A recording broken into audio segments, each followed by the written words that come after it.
તેમાં જાઓ, જ્યાં સમજ ત્યાં શૌચાલય.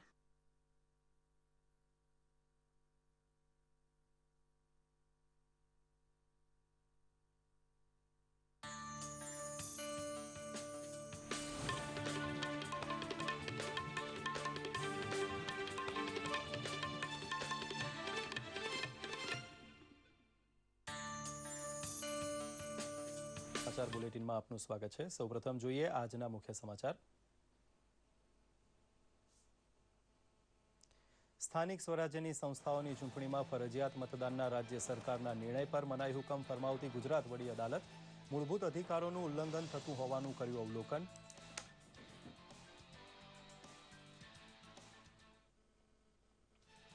ગીર સોમનાથના ઉનાથી ગરીબ કલ્યાણ મેળાની 8મી શ્રેણીના બીજા તબક્કાનો પ્રારંભ કરાવતા મુખ્યમંત્રી આનંદીબહેન પટેલ 3485 ઉદ્યમીઓને 2.05 કરોડ રૂપિયાના સહાય લાભો અર્પણ કર્યા। ઉદ્યમી ગરીબોની મદદે આવવા સામાજિક આગેવાનોને આહવાન। પૂર્વ નાણામંત્રી કર્મઠ સમાજવાદી નેતા સનત મહેતાનો પાર્થિવ દેહ પંચમહાભૂતમાં થયો વિલીન। મંત્રી સૌરભ પટેલ સાંસદ ધારાસભ્યો સહિત મોટી સંખ્યામાં લોકોએ અંતિમ યાત્રામાં જોડાઈ સનતભાઈના ઋણને કર્યું યાદ। મેક ઇન ઇન્ડિયા અને સ્કિલ ડેવલપમેન્ટનો સુભગ સમન્વયરૂપ દેશનો સર્વપ્રથમ સૂર્ય ઉર્જા સંચાલિત ચરખો બનાવવાની સિદ્ધિ સુરતના નામે। 32 સ્પિન્ડલથી ચાલતા સોલાર ચરખાથી મળશે 4 ગણી ઝડપ અને ઉત્પાદન। પ્રશાંત મહાસાગરમાં આવેલા ટાપુઓ સાથે ભારતના સહકાર મંચના જયપુર શિખર સંમેલનનું પ્રધાનમંત્રી નરેન્દ્ર મોદી દ્વારા ઉદ્ઘાટન। 14 દેશોના રાષ્ટ્રપ્રમુખો લઈ રહ્યા છે ભાગ। દ્વિપક્ષીય સંબંધો મજબૂત કરવાની દિશામાં ચર્ચા વિચારણા। સુરક્ષા સલાહકાર કક્ષાની મંત્રણા માટે આવેલા સરતાજ અઝીઝની હુરિયત નેતાઓની બેઠક સામે ભારતે વાંધો ઉઠાવ્યો। ઉફામાં નક્કી થયેલી વાતચીતની ભાવનાથી વિપરીત હોવાનું પાકિસ્તાનને જણાવ્યું। ડોભાલ રાજનાથસિંહ વચ્ચે પણ યોજાઈ બેઠક। જયપુરમાં આજથી ભારત પ્રશાંત ટાપુઓના સહકાર મંચનું બીજું શિખર સંમેલન શરૂ થયું છે। પ્રધાનમંત્રી નરેન્દ્ર મોદી સંમેલનને સંબોધી રહ્યા છે। આ સંમેલનનું જીવંત પ્રસારણ નિહાળીએ।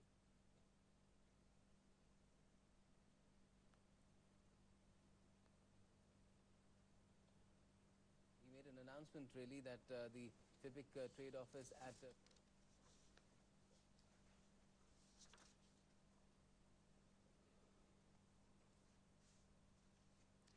ભારતે પાકિસ્તાનને સલાહ આપી છે કે પાકિસ્તાનના સુરક્ષા સલાહકાર સરતાજ અઝીઝના ભારતના સુરક્ષા સલાહકાર અજીત દોવાલ સાથે મંત્રણા માટે ભારત આવે તે અગાઉ ભાગલાવાદી હુરિયત નેતાઓ સાથે બેઠક કરે નહીં।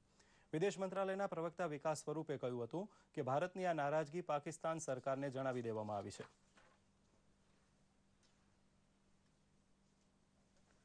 ઉફા ખાતે બંને દેશના વડાઓ વચ્ચે ત્રાસવાદ મુદ્દે ચર્ચા કરવાના નિર્ણયની ભાવનાથી આ વિપરીત પગલું હોવાનું પણ પાકિસ્તાનને જણાવાયું છે।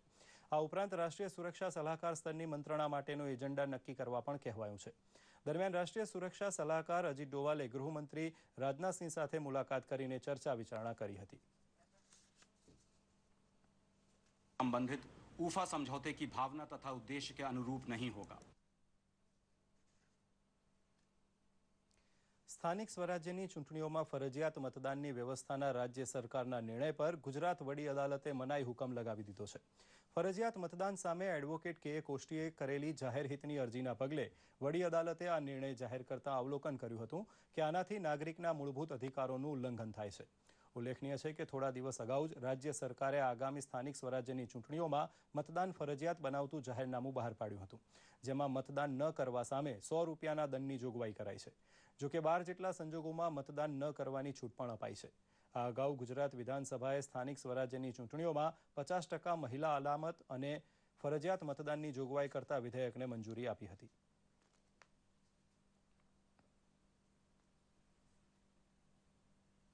નામદાર હાઈકોર્ટે બધી કાયદેકી જોગવાઈઓની છણાવટ કરતા અને બંધારણીય જોગવાઈઓની છણાવટ કરતા આ જે મતનો જે અધિકાર છે એને કોઈ પણ રીતે ફરજમાં ના ખપાવી દેવાય એ રીતે હાઈકોર્ટે મેટર દાખલ કરીને અને એના અમલ સામે મનાઈ હુકમ આપ્યો છે। બંધારણ જ્યારે બન્યું ત્યારે બી.આર. આંબેડકરે પણ આ બારામાં વિચાર કરેલો ફરજિયાત મતદાનનો।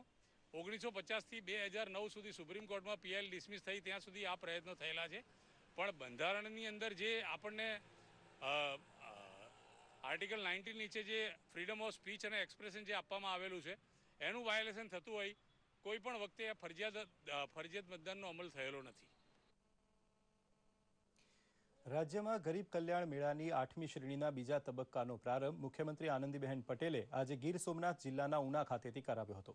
ઉનાના માર્કેટયાર્ડ ખાતે યોજાયેલા મેળામાં 3485 જરૂરિયાતમંદ લાભાર્થીઓને રાજ્ય સરકારના વિવિધ વિભાગોની યોજનાના અંદાજે ₹2.05 કરોડની સાધન સહાય અપાઈ હતી. સ્થાનિક સાંસદ તથા ધારાસભ્યો ઉપરાંત લાભાર્થીઓ બહોળી સંખ્યામાં હાજર રહ્યા હતા. મુખ્યમંત્રીએ આ પ્રસંગે ઉદ્યમી ગરીબોને સામાજિક આગેવાનો પણ મદદ કરે તેવું પ્રેરક આહવાન કર્યું હતું. તેમણે સરકારની વિવિધ યોજનાની સવિસ્તર માહિતી આપતા જરૂરિયાતમંદ લોકોના કલ્યાણ માટે રાજ્ય સરકાર કટિબદ્ધ હોવાનું જણાવ્યું હતું. પૂર્વ નાણામંત્રી, સમાજવાદને વરેલા અર્થશાસ્ત્રી અને જાણીતા કોલમિસ્ટ સનત મહેતાનો પાર્થિવ દેહ પંચમહાભૂતમાં વિલીન થઈ ગયો છે. આજે સવારે વડોદરા ખાતે યોજાયેલા તેમના અંતિમ સંસ્કારમાં વરિષ્ઠ મંત્રી સૌરભભાઈ પટેલ સહિત અનેક આગેવાનો હાજર રહ્યા હતા.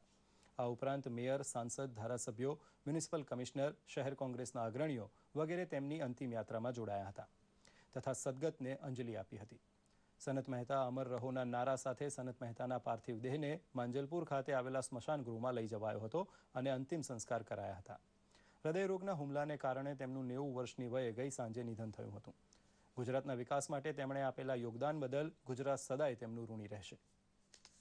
ખૂબ મહેનતુ અને પ્રજાની વચ્ચે રહીને કામ કરતા, સોલ્ટ ઉદ્યોગના કારીગરો માટે ચિંતા કરતા, અલંગમાં મજૂરી કરતા વ્યક્તિઓ માટે બી ચિંતા કરતા અને ખેડૂતોના પ્રશ્ન બી અનેક ફોરમમાં તેઓ ઉઠાવતા હતા. આજે 70 વર્ષે પબ્લિક લાઈફમાં રહ્યા પછી આપણી વચ્ચે નથી અને સમાજે અને ખાસ કરીને કોંગ્રેસે એક માર્ગદર્શક ગુમાવે છે. સૂર્યપુત્રી તાપી નદીના કાંઠે વસેલું સુરત શહેર દેશને ગાંધીજીનો ચરખો સૂર્ય ઉર્જાથી ચલાવવાની ટેકનોલોજીની ભેટ આપશે. હવે ખાદીનું કાપડ બનાવવાની પ્રક્રિયા સૂર્ય ઉર્જાથી થશે. સુરત ટેક્સટાઇલ એન્જિનિયરિંગ એસોસિએશને આ માટેની ટેકનોલોજી વિકસિત કરી દેશનો પ્રથમ સોલાર ચરખો બનાવવામાં સફળતા મેળવી છે. કેન્દ્ર સરકાર દ્વારા આ ટેકનોલોજીની મદદથી ગામડામાં ખાદી વણાટ સાથે સંકળાયેલા લોકોને 4 ગણી વધારે કમાણી કરાવીને ગ્રામીણ અર્થતંત્રમાં મોટો બદલાવ લાવવા માટેની અપેક્ષાઓ સેવાઈ છે.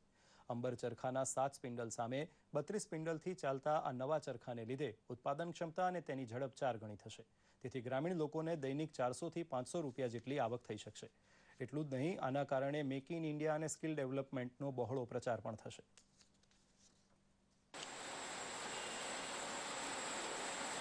गांव के एक छोटे छोटे गांव में हम काफ़ी सारे उद्योग कर्मी हम खड़े कर सकते हैं और इससे वो खुद के घर में बैठ के घर का काम करते करते साथ में ये अपना जो उत्पादन का नया मेक इन इंडिया का जो कॉन्सेप्ट है उसको अमल में लाके आगे बढ़ सकते हैं. अंबर चरखा 8 स्पिंडल का था, इसके सामने ये 32 स्पिंडल का बनाया गया है.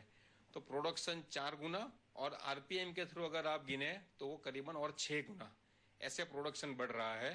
तो उसकी वजह से जो आज 60-70 रुपया कमाने वाली महिला है वो कम से कम 400 या 500 रुपया कमा सकती है पर डे. ऐसा ये चरखे का डिजाइन करने का हेतु है. આજે આપણે ટેલિવિઝન જોઈ વિવિધ પ્રકારનું જ્ઞાન મેળવી રહ્યા છીએ. તેના પાયા 40 વર્ષ પહેલા ઇસરો દ્વારા નાખવામાં આવ્યા હતા. 1975માં 2500 ગામોમાં સેટેલાઇટ મારફત ટીવી સેટ પર પ્રસારણ કરીને ઇસરોએ ઇતિહાસ સર્જ્યો હતો. આ અનુભવમાં ડોક્ટર વિક્રમ સારાભાઈની આગેવાનીમાં ડોક્ટર યશપાલ અને શ્રી કૃષ્ણા મુખર્જી તથા ઇસરોની કર્મઠ ટીમ દ્વારા વિવિધ કઠિનાઈઓ વચ્ચે આ કામ સફળતાપૂર્વક પાર પાડવામાં આવ્યું હતું. આજે ઇસરો કેમ્પસ ખાતે આ પ્રસંગની ઉજવણી અંતર્ગત ઇસરોના ચેરમેન ડોક્ટર કિરણ કુમારની ઉપસ્થિતિમાં ઋણ સ્વીકાર તથા સન્માન સમારંભનું આયોજન કરવામાં આવ્યું હતું. પ્રથમ અનુભવની વાતોને વાગોળતા આ પ્રયોગ સાથે જોડાયેલા લોકો ભાવવિભોર બન્યા હતા. આ પ્રયોગથી અંતરિયાળ ગામડાઓને 1 વર્ષ સુધી ચલાવવામાં આવેલા એજ્યુકેશન પ્રોગ્રામોથી લોકોની જીવનશૈલીમાં પણ દેખીતો ફેરફાર થયો હતો. આ પ્રસંગે સંસ્મરણોનું દસ્તાવેજીકરણ કરીને એક બુકનું પણ વિમોચન કરવામાં આવ્યું હતું.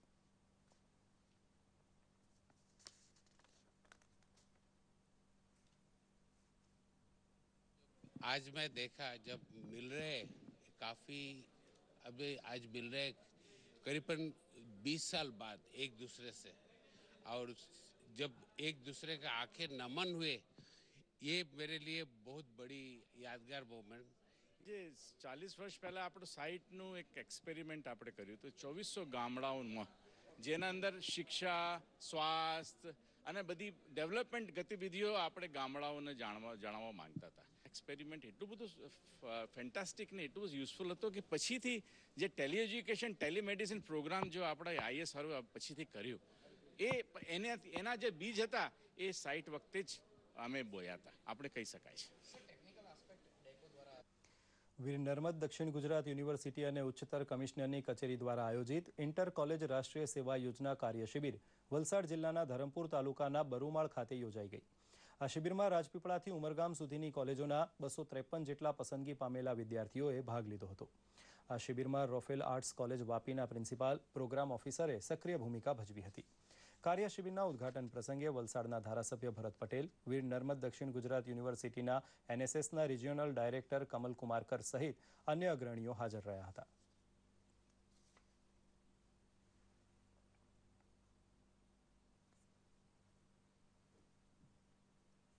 વડાપ્રધાન શ્રી નરેન્દ્રભાઈ મોદી અને મુખ્યમંત્રી શ્રી આનંદીબેન પટેલના વિભાવના હેઠળ જે સ્વચ્છતા અભિયાન અને વિકાસશીલ ગુજરાતનું જે અભિયાન છે એના અંતર્ગત અમે આ ગામમાં 7 દિવસ સુધી ઉપસ્થિત રહી વિવિધ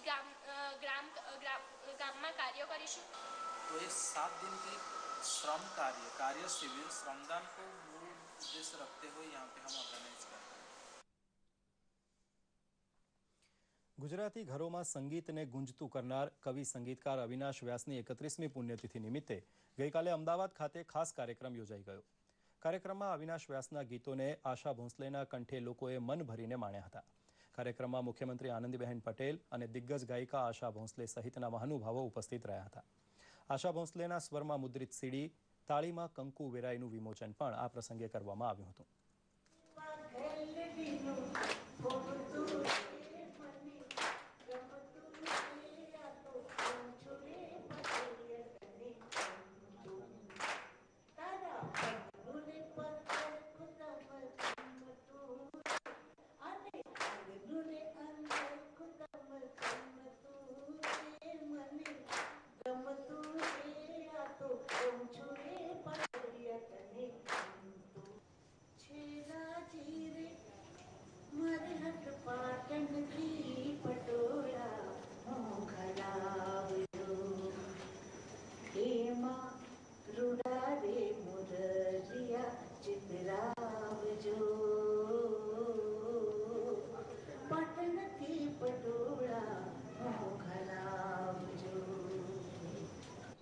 ત્રિવેણી ગુજરાતી સુગમ સંગીત ક્ષેત્રે પારિજાતનો કમરાટ બની રહે એ જ શુભેચ્છાઓ પાઠવું છું.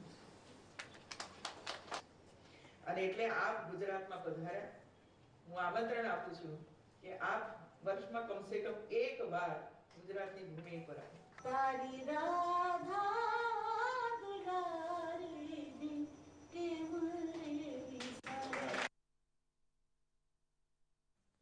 શ્રાવણ માસમાં શિવ ભક્તો ભોળે શંભુની આરાધના કરે છે તો કૃષ્ણ ભક્તો કનૈયાના હિંડોળાને વિવિધ કલાત્મક શણગાર કરી ઝુલાવીને લાડ લડાવે છે. શ્રાવણ માસમાં કૃષ્ણ ભક્તો બાળ કાન્હાને રીઝવવા કલાત્મક હિંડોળા સજાવે છે. અરવલ્લી ગિરિમાળામાં કુદરતને ખોળે આવેલા શામળાજી મંદિરમાં શ્રાવણ મહિમા શામળિયાને પારણે ઝુલાવવા હિંડોળા દર્શનનો લાભ લેવા ભક્તો ઉમટી પડ્યા છે. દૂર દૂરના અંતરેથી કૃષ્ણ ભક્તો આદિવાસી પંથકમાં આવેલા મંદિરે પહોંચી રહ્યા છે.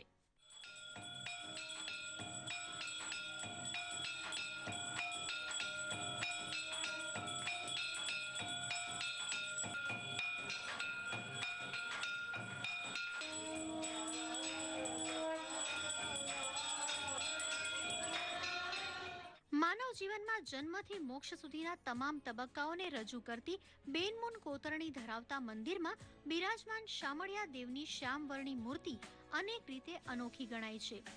દ્વારકા અને ડાકોર જેટલું જ આ દેવસ્થાનનું મહાત્મ્ય છે. હિંડોળા શણગારમાં નિત્ય ફેરફાર સાથેના દર્શનનું આયોજન કળા સૂઝના ઉત્તમ નમૂનારૂપ હોય છે. અનેક પ્રકારના સંતો, શ્રદ્ધાળુ, ભાવિક ભક્તો અને બધા અહીંયા દર્શન કરવા માટે ખૂબ મોટી સંખ્યામાં આવતા હોય છે.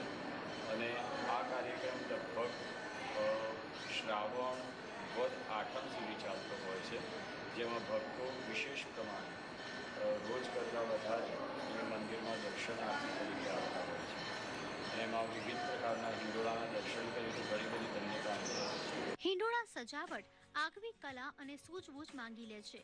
પૃથ્વી અને પ્રકૃતિ તેમજ માનવ દ્વારા ઉત્પન્ન તમામ નયનરમ્ય ભૌતિક વસ્તુઓનો હિંડોળા સજાવટ માટે ઉપયોગ થતો હોય છે.